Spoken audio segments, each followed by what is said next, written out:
খাগড়াছড়িতে চুমকি রানী দাস নামে এক নারী খুন হয়েছে। এ ঘটনায় রাসেল নামের এক সন্দেহভাজনকে আটক করেছে পুলিশ।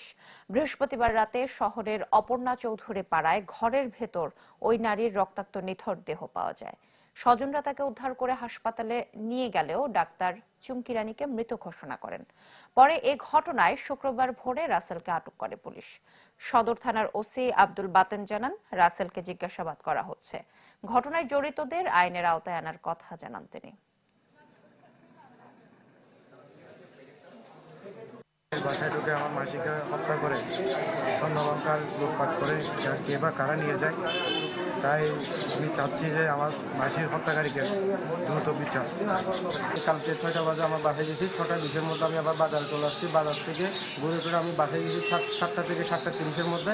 গিয়ে আমার মা দেখি পড়ে আছে এবং শিল দিয়ে ওনাকে আঘাত করে হত্যা করছে এবং ওনার অলঙ্কারপাতি যা ছিল স্বর্ণটনে সব নিয়ে চলে আসছে। রিগেল এম্পোরিয়াম হানিবার্ড অফারে জিতে নিতে পারেন ইন্দোনেশিয়ার বালিতে স্বপ্নের হানিমুন।